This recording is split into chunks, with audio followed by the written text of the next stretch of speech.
Hello, this is based on a book, the podcast that always answers, even when it's a call we shouldn't pick up. I'm Lindsey, and I'm a millennial. Of course, I'm terrified of phone calls. I'm Crystal, and once again, this is why we don't help strangers. I'm Keri, and I'm definitely not answering the phone. Picture this it's the late 1970s. Kids are disappearing one by one, snatched by a figure known only as the Grabber. For most, that's where their story ends. But when young Finney is taken, he discovers something strange in the dark basement where he's being held: a disconnected black rotary phone. It's a story that blends gritty realism with supernatural tension, exploring fear, resilience, and the fight to overcome trauma. Whether in Joe Hill's short story, The Black Phone, or in Scott Derrickson's film, it's a pretty simple horror tale, but it's about courage in the face of relentless darkness. And speaking of courage, let's see how brave we felt while reading and watching, because it's time to get into our ratings. And I want to start with Keri. Ooh. I mean, this book is a short story. I think it's about like 20 pages, maybe. So I find it kind of difficult to rate. I want to say I'm going to give it 3 rings I almost went because, with rings. yes, I was thinking, I was like, what are they going to come up with? And I wanted us to all come up with the same rating again. I was trying to like tell you guys mind to mind. I got it, but then I was like, And then you threw it ignore. away. Yeah, you said I ignored the call. blocked. But I really enjoyed the story. I thought it was really interesting. But I mean, it doesn't go into a lot of depth because it's short. It's very surface level, but this adaptation goes into a lot of depth. Yeah, And so I have a lot of different feelings about the adaptation, but I would have to say pretty average short story for me. that's fair. Crystal? I also got your message and gave this 4 ringy dingies. Yes. But no, I really liked this short story. It was very short, but I liked the opening, which was very, I don't know, like if you didn't know the premise of the story, you wouldn't have guessed it by the opening of the short story. I liked, the kind of loose and vague descriptions of a handful of things. So it was a little bit easier to kind of picture myself there or what I would do. Or, it was creepy in all the right ways to me.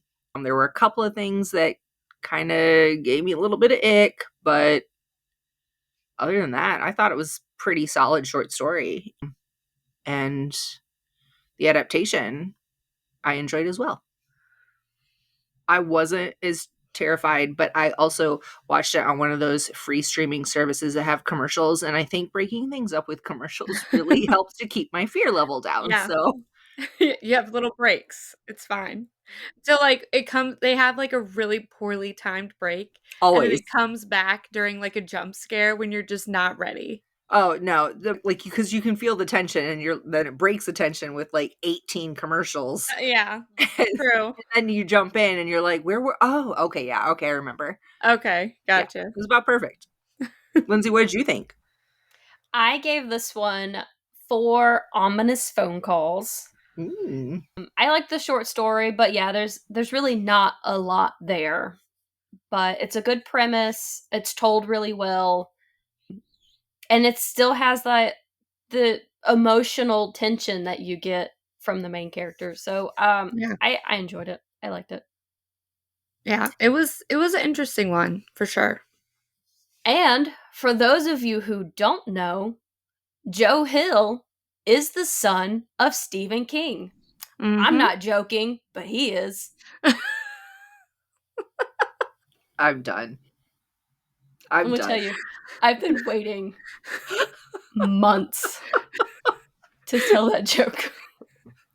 Months. She said the joke and she sat there staring at us, just ready. Months. No. No, I can't. But Do you feel better now? Do you, Lindsey? no. That's like the daddest of dad jokes I think you have ever told. Thank you. Thank you. Thank you. I'll be here all night.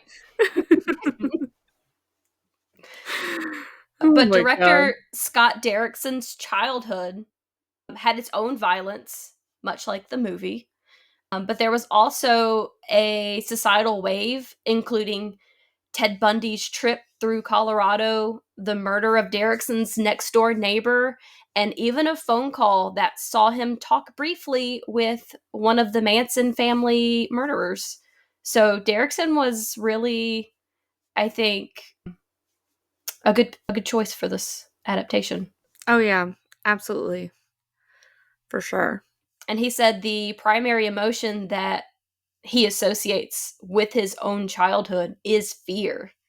Mm-hmm. And I think this comes across really well in the film. And he was also involved, I believe, in Sinister, which I think Ethan Hawke, who plays the main villain, which is the grabber in this story, who's I believe is also in Sinister. He is. Yeah, I haven't seen that. You haven't seen that either, have you, Lindsey? No, and I really want to. I They don't have it know. on like any streaming services, so no, I haven't seen it yet. I'm assuming Crystal, you haven't seen that. No. Yeah. She only watches the horror movies when we force her to. Pretty much. Yep. Yeah. And she only enjoys some of them. Yeah. Only some. But I mean, Lindsey, you picked some real crap ones. But you've also picked some really good ones. So it's really hit or miss. Yeah, you know? I was like, give her some credit because she's picked some great ones. You've picked some really great ones that I actually enjoyed, which is shocking. So the fact that I enjoy any at all is a damn miracle. But also, you can't fault me for not liking some of those. Come on. We went from Ethan Hawke and Leave the World Behind to Ethan Hawke in The Black Phone. So it's literally a full circle. And with the recording date that we're recording this now, tomorrow is our 1 year of doing this podcast. In our first episode, technically it's our second, but we released them both on the same day, was Leave the World Behind with Ethan Hawke. So here we go. Yep, full circle. I like it. Was there anything else we wanted to discuss quickly before we get into spoilers? This is also...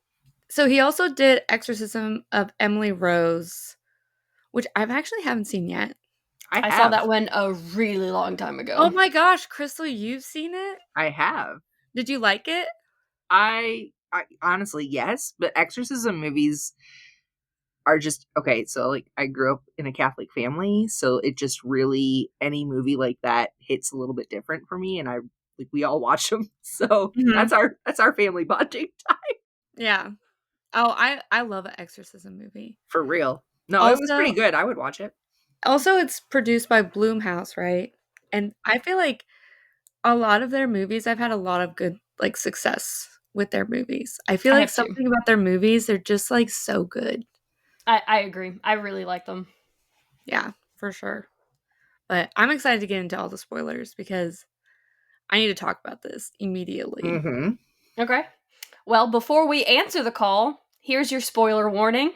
We'll be getting into both the short story and the movie, and that means we'll be covering major plot points and even the ending. If you haven't read or watched yet and want to go in fresh, now's your chance to hit pause and come back later. And, just as important, this story deals with some heavy and potentially triggering content. You'll hear us discuss child abduction, violence against children, psychological trauma, abuse, and death. Please take care of yourself and feel free to skip this episode if these topics aren't for you. So, both the book and the movie focus on Finney being kidnapped by the grabber and trapped in a basement, and the disconnected phone becomes a supernatural lifeline. What do you guys think the phone symbolizes, if anything? I feel like it's a connection. Yeah, of any connection. kind. And honestly, it's like hope for Finney. But also, you know what I find really like strange?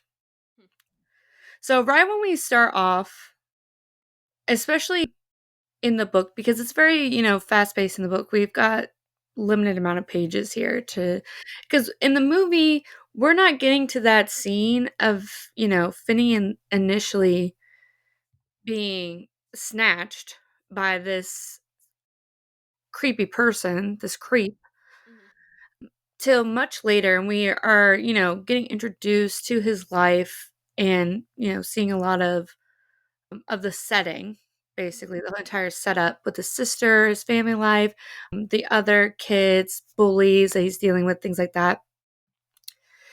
And I thought something that was interesting in relation to the phone is that the grabber kind of doesn't like the phone. Like, Mm. the phone is, like, something like, he says that he's, like, heard it once or something, and then has talked about it as if it's, like, a bad thing. Like, it's I a think it scary creeps them out. object. Yeah. Well, much later in the short story, when Finney is on the phone, I don't want to get too far ahead, but when Yeah. Finney's on the phone, he's told that they call the grabber just to torment him. Yeah. So yeah, I'm sure he's terrified of the phone. Yeah, so I'm curious if it's, like, doing things for different people, basically. So, in my like, whenever other kids were down there, because there were other kids that were also snatched At different by this times, yeah. creep at different times, did they also experience this phone when they were down there? Well, because some of them said they did, but they didn't hear it Yeah, because you they Mhm. have to be down there for a while to hear it. And so I Yeah. think that this phone is kind of like a connection to your subconscious or your I don't know enough about psychology to know which one is which, your id or your ego or whatever.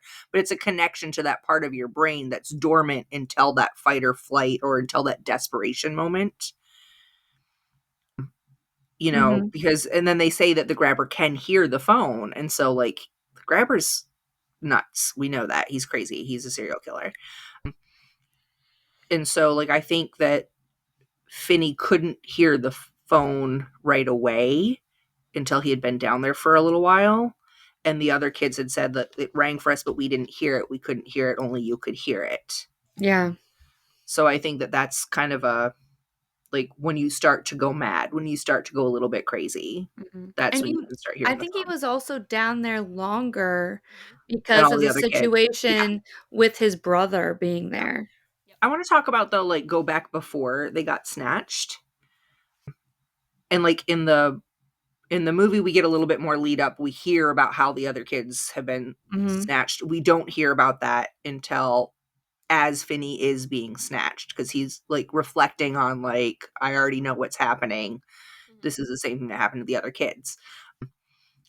But Finney's like watching this man in the short story who's a fat man. It's all about he's a fat man, he's clumsy, he's kind of disgusting down there spilling everything.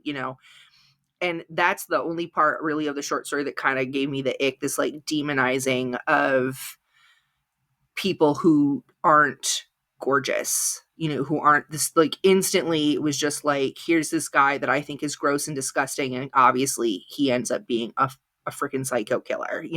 Mhm.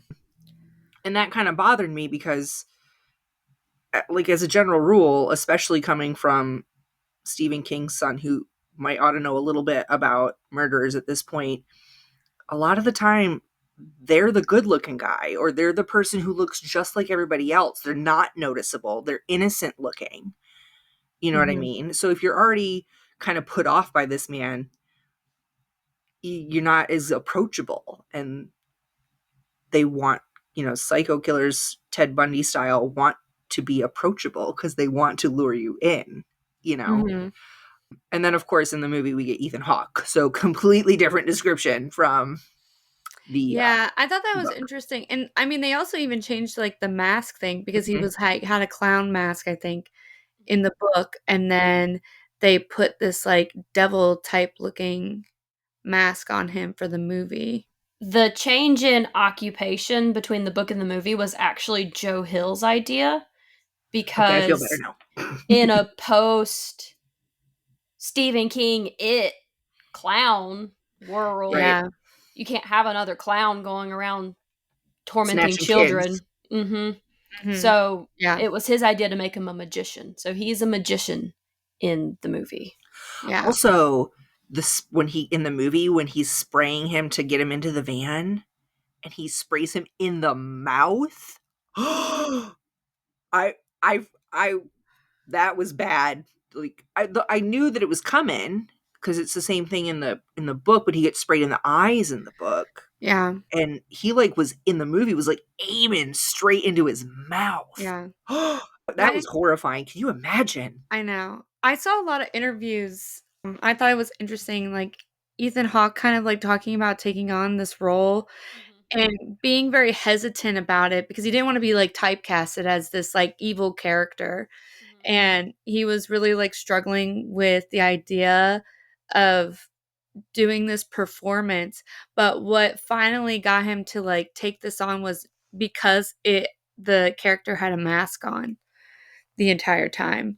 I That think mask that's was interesting. cool too. That like I two-part loved it. mask, that was really awesome. Yeah, and honestly, like the fact we didn't once again because we've just recorded like the long walk, and we talk about in that episode that our villain doesn't need like a backstory, Mm-mm. and people wanted more information about the major in that movie.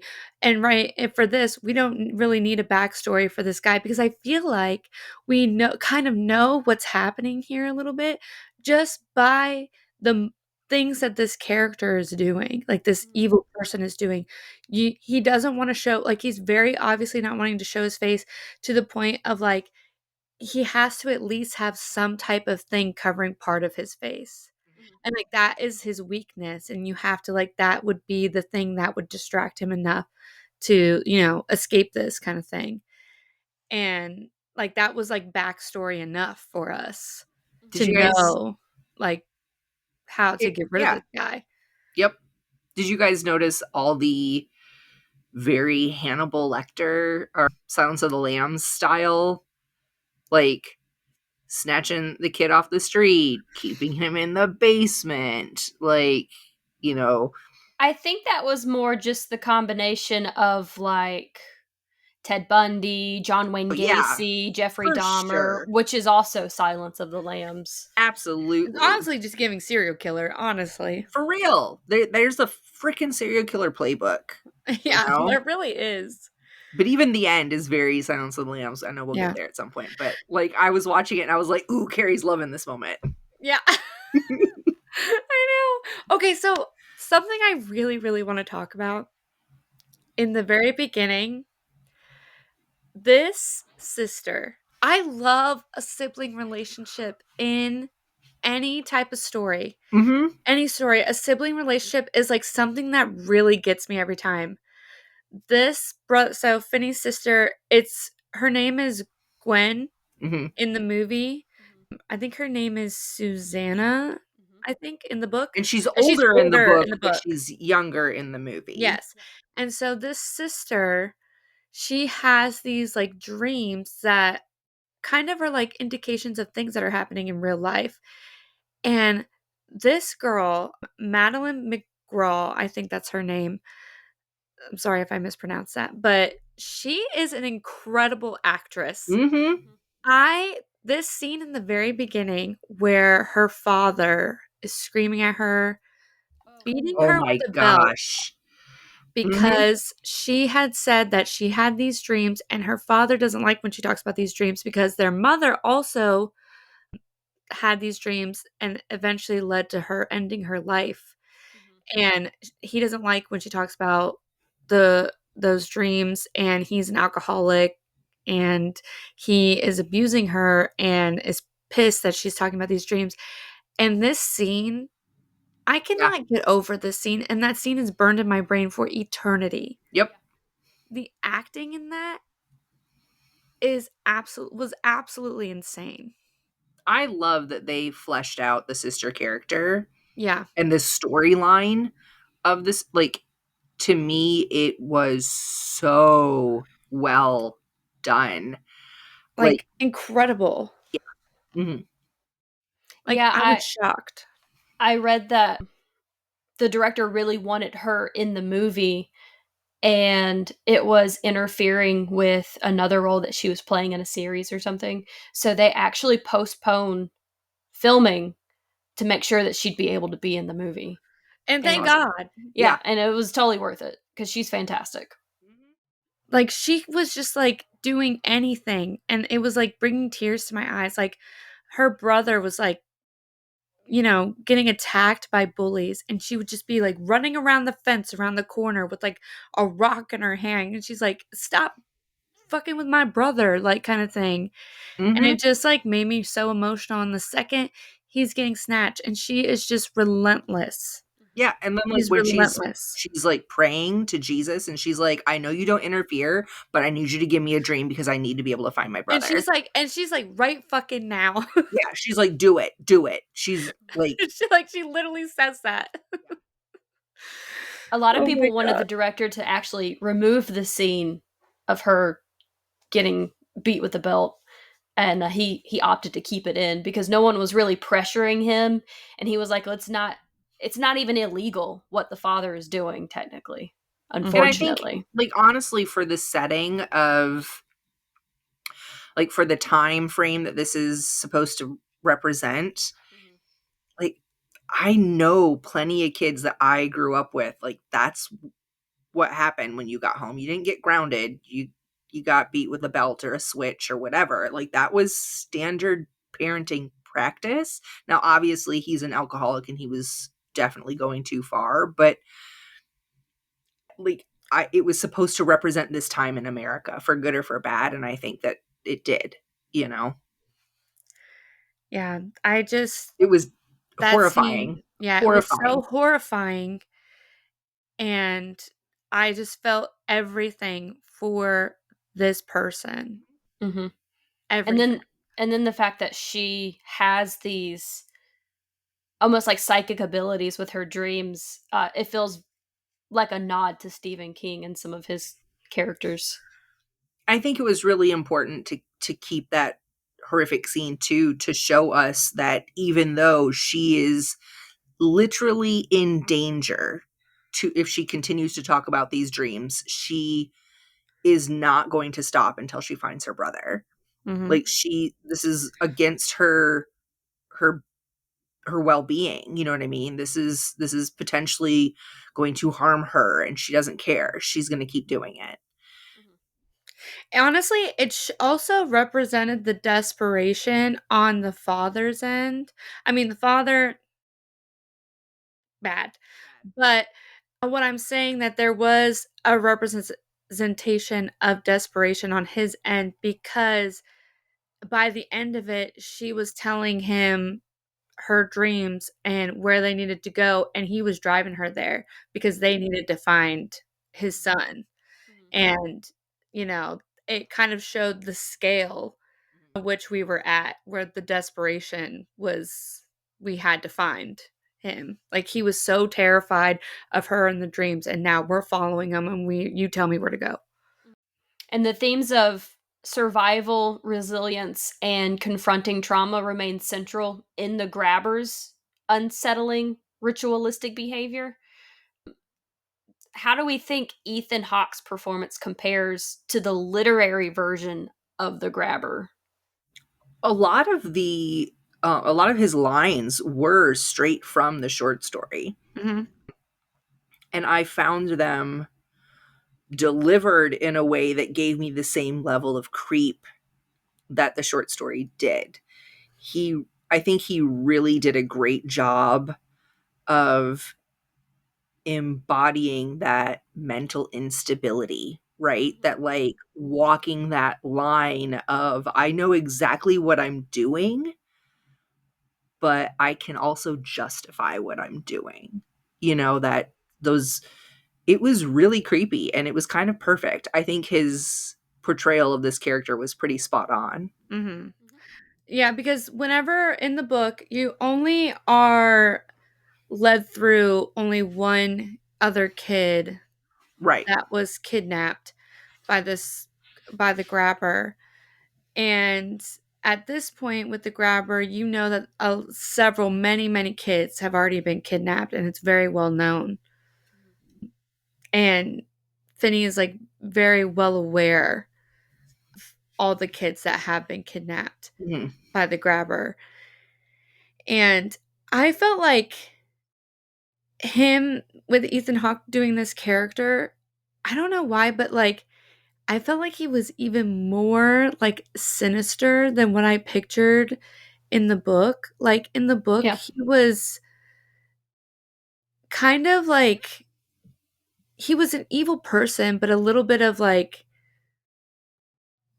I don't know how to explain it. Kind of a pansy, honestly. Like he felt like he was kind of just like I almost, in my opinion, at first when I was reading it, I felt like he wasn't the main guy, Mm-hmm. like the main bad guy. Does that make sense? Yeah. Yes. Like I felt That like he there was was a bigger person right, like controlling he this, snatched Mm-hmm. him for or someone somebody else. else. That's what Yeah. it felt like. It did. It And really did. he felt like he was like the henchman kind of thing. Mm-hmm. So I didn't feel that way with this person. With the way that Ethan Hawke did this, I knew immediately this is the main bad guy. Yep. This is the main bad guy. There's no other person controlling this whatsoever. This is the guy that we should be afraid of. Mm-hmm.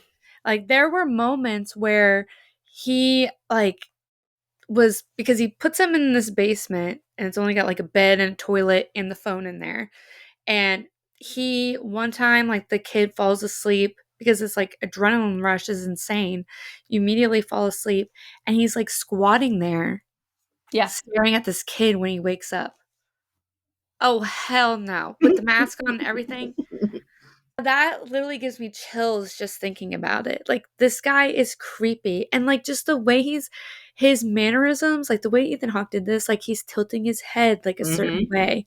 He doesn't even have to speak. He Mm-mm. doesn't have to say a freaking word. He just the way he's tilting his head, just like moving his body just a little bit. And then like he'll be totally soft. And then all of a sudden he'll just be everything and just throwing things. And it's Mhm. Mm-hmm. fucking scary. It's Yep. Mm-hmm. fucking scary. And it's And like, good for a scary movie. right. And like you said, Ethan Hawke initially didn't want to play the villain in this movie, Mhm. but he was actually convinced because of the unique script.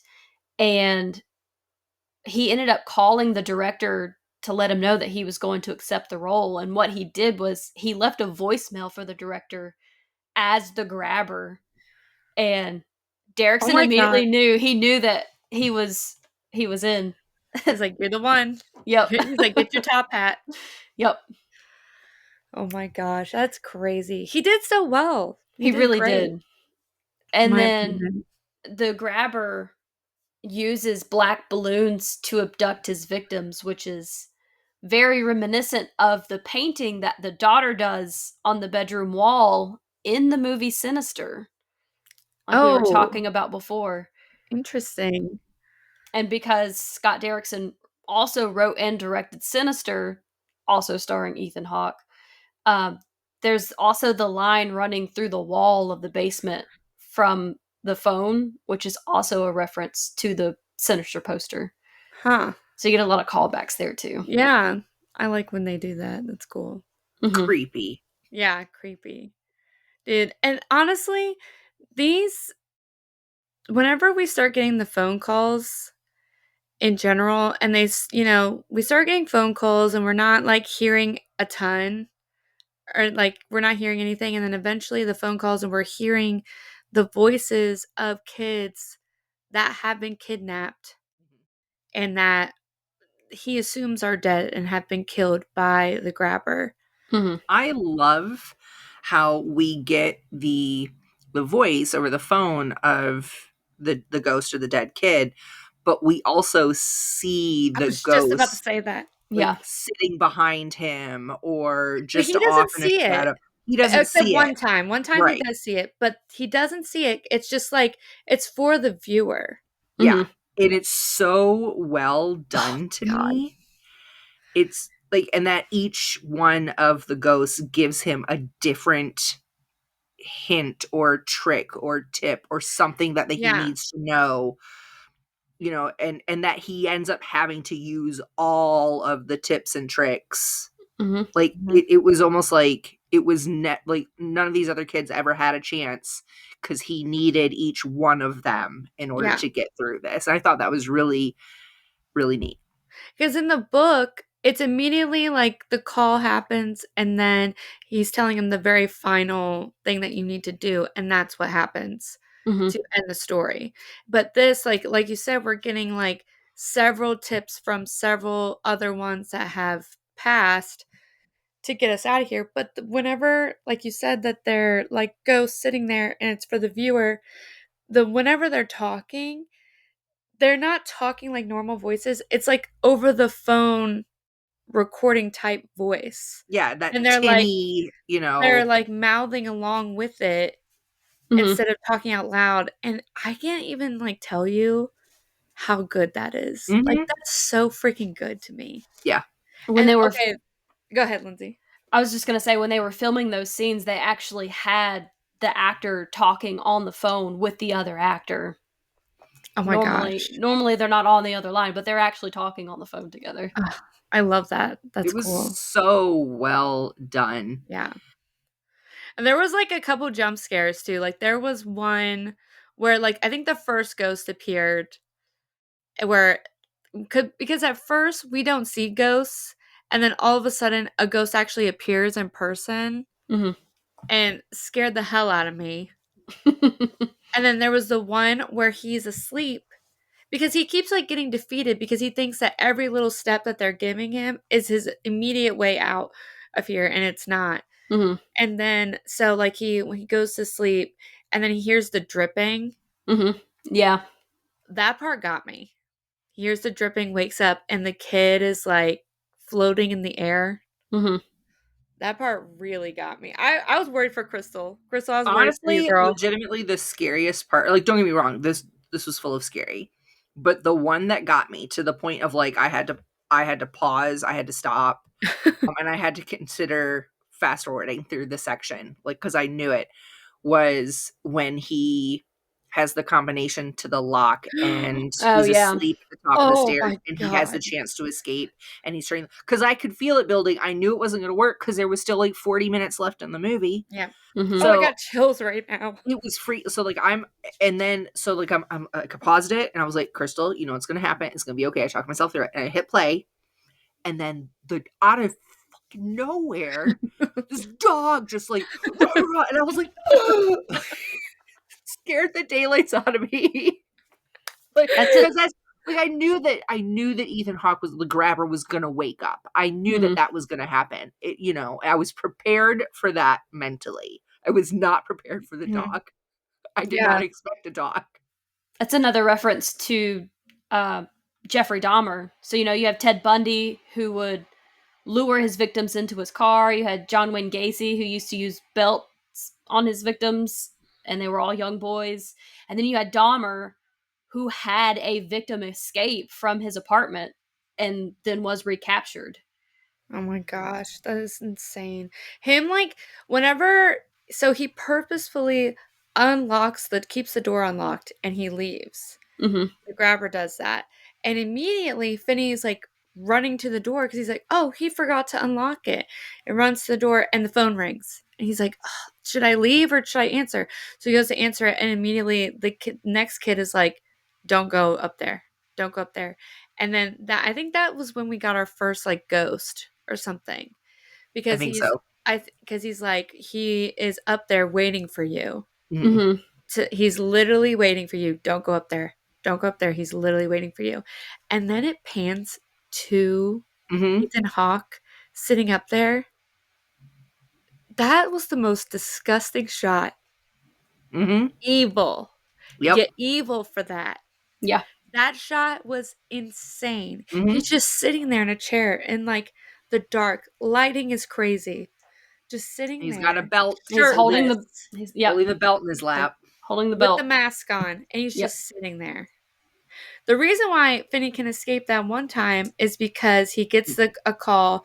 They say that he's asleep, and they say that there's what the combination is on the lock to get outside, and he like sneaks past him to get to the door It to was unlock it. so it's the suspense that kills me every time. I was memorizing the combination for him. I was I know. saying it out loud. I was like, "This is what it is. 2, Go, 3, go, go, 3, go, 1, go." 7, 2, 3, 3, 1, 7. Yep. But I was like, what's the actual combination? Like, is Right. it 23, 3, 17? 17? Is it 23, 3, 17? 23, 31, 7? Yeah. No, I was doing the same thing. I was like, if you're going to write down a combination, please Had leave dashes. gaps between the digits. Yeah. Like, Something I kept yelling about was that so the guy kept giving him glass bottles to drink out of. yeah. You want to know what I would do immediately? I would be smashing that glass bottle. Yup. Next time you're coming in, you're done for. Yup. Okay? You're literally done. Like you have so much glass on you now. Whenever he was sleeping right there, I'd be like a little and you're done. Yep. I'd sneak up there with Easy. a bottle. End of the movie. Yep. Yeah. I literally would have done that. I mean, he was in a kitchen. He was literally in the kitchen. I mean, he's also like 13, so. And Cujo was on the other side of the door. Yeah, so true. That's true. One You of wouldn't know the circumstances up there. one of the children that was snatched was a paper boy, and it's actually reference to a real person. I believe his name was Johnny Ghosh. He was a paper boy from Iowa who was on a route with his dog Gretchen when he disappeared, and his dog was found later, but Johnny's disappearance remains unsolved to this day. Wow. So that's actually based on a real case, technically. That's insane. Did you guys find that the supernatural elements felt earned, or were they kind of forced compared to the short story? No, I really enjoyed them. Yeah. I really enjoyed this. Mostly because like they didn't just randomly drop in that his sister has psychic dreams after he got, like, we heard that kind of in the beginning. It's mentioned because she talks about like the black balloons that she saw in her dream when one of the other kids got snatched. So like we already knew that there was something going on there, and so I feel like it fit. And in the short story, there's not as much about the sister being psychic, but that she was into that kind of thing and that she was always trying to read his mind. Yeah. And then they do there's a moment when she's riding her bike through neighborhoods trying to look for him. And she notices some black balloons like tangled up in a pole or a tree or something. I can't remember. And the ghost tells Finney that like, no, she really was there. She really did see that, because Finney starts to dream that. So, so like even in the short story, there was an indication that there was there was a better connection between these two siblings than what we might have thought, or a slightly more supernatural connection. Yeah. So I don't feel like it was out of place in the movie. In fact, I really, really liked that part of the movie. Yeah, I don't know if I would have liked it as much without the supernatural element in I it. think it added a lot. Yeah. What about you, Lindsay? I really liked the way they did it.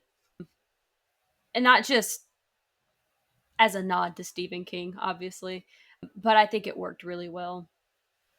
I also liked like the way they showed us her dreams. Like where, we at first we weren't necessarily sure if it was a dream, especially the one with like the kid in the pinball machine.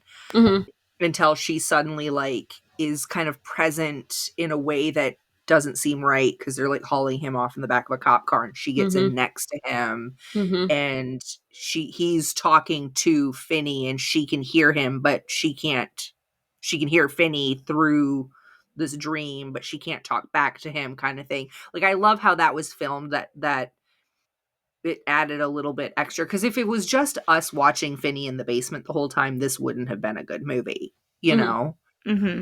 Felt very Conjuring, actually. Yeah, kind of. I have seen that one, believe it or not. Wow. That one. Recently, I fell asleep, not gonna lie. Yeah, that was honestly my favorite part of the movie is all like the supernatural parts of it, Mhm. and honestly the sister and her abilities to kind of guide the detectives to Finney to get them to, investigate. Mm-hmm. That was honestly my favorite part of I it. love me a good ghost, witchy, psychic story. I Mhm. mean, who doesn't? Yeah. And honestly, when it gets to this end part, whenever, he finally talks to his friend Mhm. on the phone and he gives him, because at the very beginning he's like being bullied a lot, and he has this friend who kind of is like not really protecting him so much, but like kind of like guards him for a second whenever he's almost like going to be attacked in the bathroom, and he's like kind of like a friend to him. He gets kidnapped and is one of the boys that talks to him on the phone, is Yeah. the last one, and gives him, he's like, you finally need to like stand up to him, and this is how you're going to do it. That scene, crying. When he's training him, Yeah, Mhm. his ghost is behind him and he's telling him the moves he needs to Yep. make. that was cinematic. It Like, was. It it really was was. so good. Gut punch. Yeah, that one had me emotional for sure. And the whole time we are like watching his sister, like literally trying to find his location and like seeing that almost like the address, like the numbers to the Mhm. house, and seeing like The way the the dead tree in the yard, yeah, and and the yeah. kids like kind of trying to guide her there almost. She's like riding her bike around the neighborhood, like trying to Mm-hmm. see if she can recognize the tree and which house it is. It's very intense, and like it's like a slow suspense, but like you're literally like your heart is beating out of your chest. I And don't know how. again, this reminds me of Silence of the Lambs. Like just the like build up of like they're starting to put the pieces together. We're starting to Yeah. have enough clues here, and you're seeing it from different angles. Like the Mm-hmm. police are trying to find, and the sister is trying to find, while Finney's in the basement fighting for his life and making his plan. You know, yeah, the cinematography specifically in this moment was so well done. Mm-hmm. And then they do the classic bust into the wrong house, Yep. which I mean, technically it was the right house It was the because right house. the grabber had two houses, but Across the street from each other. mm-hmm.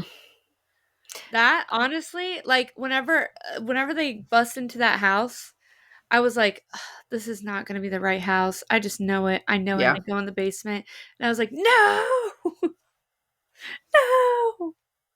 But there's Finney using every tip from each one of the ghosts at all at the same time, kind of.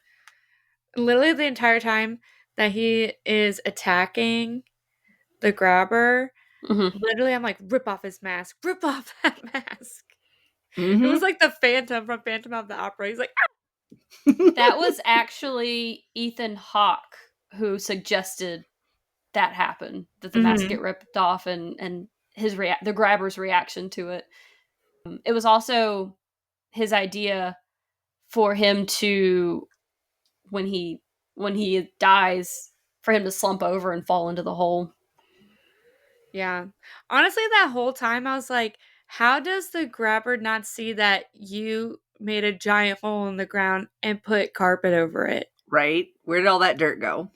Also, the hole in the wall. Yeah, He the didn't. the He didn't notice perfectly that. square hole in the Perfectly wall. square. Yeah. Mm-hmm. Like how did he not hear you? Oh wait, it was It was soundproof, but soundproof. Mm-hmm. but how did he not like see it when he like constantly comes down there? Mm-hmm. And the grate was missing from the window. Yeah. Yeah. Grabber's not very observant. No. Definitely not. It's Also because of the with mask. He couldn't see out the peripheral. That's what it was. Also with his van, where he was a magician, the van had an abracadabra logo on the side, Mhm. and then the Steve Miller Band also had a song, Abracadabra, where the second line is, I want to reach out and grab you. Abra, abracadabra. Yep. So I don't know if those are actually correlated at all, but Yeah, they're related for sure. They Could be a will be reach. when I cut this clip. But I'm assuming you guys liked the ending of the movie more than the ending of the book. Oh, yeah. I mean, this movie, no joke, is like a 5-star movie. Yeah. As a great movie. It is so, so good. And there's a sequel coming out in October. Mm-hmm. I think that the sequel's going to be scarier. I saw the trailer. I don't know that I want to see the movie. Yeah. It should be coming out right about the time this episode drops. So Yep. Yeah. I have this thing where I feel like people just make things to death. Like Yeah. sometimes things should just be made and we shouldn't touch it anymore. Nope. Don't We're spread done it now. out. We're done. It was perfect just as it was. You told your story. Yeah. There was an end. And we loved it. That's that. We adored it. It was incredible. But now you're trying to milk it. And I don't feel confident about it. So I'm just like, I don't know. I will how say I in the feel. trailer, didn't he like ice skate across a pond or something? I don't remember that. I don't remember. I do know it's like winter time, I think. I don't know. Wherever they the are. Black Phone 2? Yeah, or like it's snowing. I haven't watched the trailer. I'm going in blind. I did watch the trailer. My sister made me because she was so excited. She loves this movie. She loves it. Was this your first time seeing it, Lindsey? It was. Oh, really? I thought you had seen it before. No, it was on my list, but I just hadn't found the time to watch it yet. So Yeah. I'm really glad that I finally got to watch it. Yeah. Yeah, this was a really good one. I loved it. Well, since it seems like our verdicts are all the same, that we all prefer the movie. Definitely. I guess we'll get into our question of the episode. So, the grabber has his mask. If you were a horror villain, what signature prop or accessory would you use? I'm gonna start with Keri. Honestly, 100% would be the mask. I mean, literally, I would do the same thing as a mask. It was a good mask too in the movie. Yeah. I thought that mask was badass looking. It really was. And was so cool. And that's probably something that I would want too. I think that's cool. Okay. Crystal? I'm not going to be snatching no little kids though. Oh, yeah. What the hell? Not that kind of horror villain. I'm going to be one of those like revenge horror villains. That's what I would be in my storyline. There you go. Like Mindfuck series. If you know, you know. That's gonna be me. I don't know, but I want to find out now. Yeah, you should. I don't know. It's on my TV. I don't know. For me, I feel like it would be too, like, I wouldn't mean for it to be my signature thing, but like, I would break a nail and leave a nail behind everywhere I was, and that would be like the broken nail killer or something. Or I'd lose an earring because I'm constantly losing earrings. So they're just you just accidentally become like this name because you just I'll be watching the news headlines and they've given me the name of like the pirate killer because she only has one earring, and I'm like, what? No. No. I hate it. Yep. Oh my gosh, that's so funny. What about you, Linz? I'd be the villain with the creepy antique music box, so you could hear it playing from the shadows before I show up. It's all sweet and haunting. That would, I would run. I would hear that music because that's the thing that creeps me out. So I would hear it and I would be like, we're not going there. Other way. Instead of an antique music box, it's just a speaker. A little speaker. A little Bluetooth speaker that just gets to play. Bluetooth speaker playing antique music box playlist. It's the music box from The Conjuring. I can't with you guys. You're like, wait, let me pause. You're done. And then I'm right behind you. No, then you're like, oh wait, I like this part. Hold on. Yeah. Turn it up. This is my jam. This is my song. Oh my gosh. It's that song that's like tiptoe through the wind. Really like that song. It's in SpongeBob a lot. Oh my god. Well, I guess that's gonna be a wrap on the Black Phone. Oh my god. We hope you enjoyed diving into both Joe Hill's short story and the chilling adaptation with us. Whether it was the grabber's mask, the eerie ringing phone, or the fight for survival, this one definitely gave us plenty to scream about. If you want to keep the conversation going, make sure to follow us on all of our socials. You can find every link in our Beacons profile, from Instagram and TikTok to YouTube and Blue Sky. Come share your thoughts and theories. And don't forget, if you want to read The Black Phone or any other books we cover, you can support us by grabbing the audiobook through Lero FM with our affiliate link. And not only do you get amazing listens, but you're also helping support independent bookstores and our podcast at the same time. So thanks for dialing in, and we'll catch you in the next chapter based on a book. Bye. Bye. Bye.